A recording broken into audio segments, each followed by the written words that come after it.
Okay, so we're looking for some ideas for our pop-up or paper mechanisms.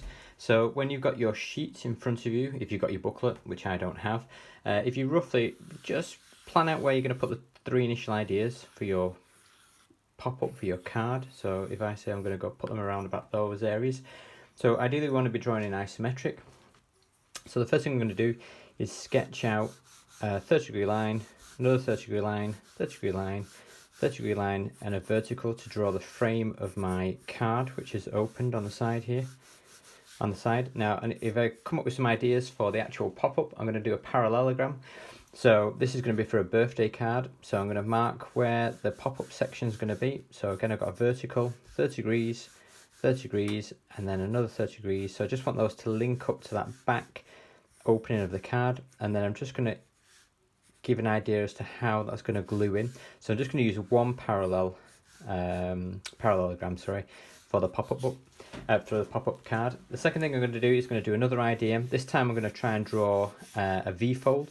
So I'm going to draw the card where it's completely open. So I've got a 30-degree line, another 30-degree line, and then in this area we're going to draw where the V-fold's going to come open, but I want it to kind of protrude forward.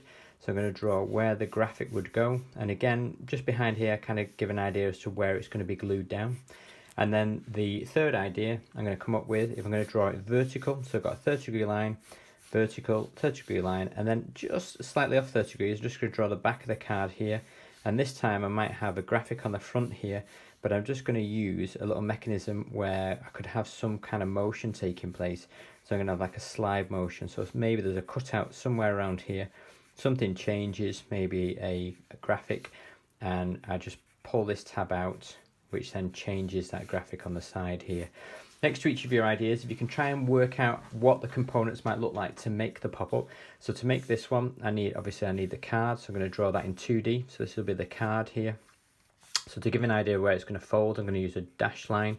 This bit, the V-fold, this is going to look something like this on the side. So I'm going to put a V-fold across here. It's going to again need a fold down the middle, and then some method of attachment to the base with these tapered gluing tabs, and I'll just put a little dot on to indicate that this is where the glue is going to go. If I'm going to draw this one, again I would need, this is what the card's going to look like. So if I draw the card out on the side, I've got the little dash line here, and then what would that parallelogram look like? So it's going to look something with a rectangle for the front, rectangle for the top, a method of attaching, which again needs a little dash line. This will have the little dots on, this will be a dash line, and this one would be some kind of gluing, and this will be a dash line for the fold on the side. I'm not too bothered about dimensions just yet. And then for this idea, again I'd need the card itself, we need a fold down the middle, then I need some kind of opening, and then I would need some kind of mechanism which would slide, so it looks something like this. I'll probably put an arrow on it. This would have a cutout on the side, but then I'm going to have a think about how that stays in position. So it might need some kind of method where it kind of clamps into place with some kind of glue, but I might need to make a model to try and work that out later on. Okay.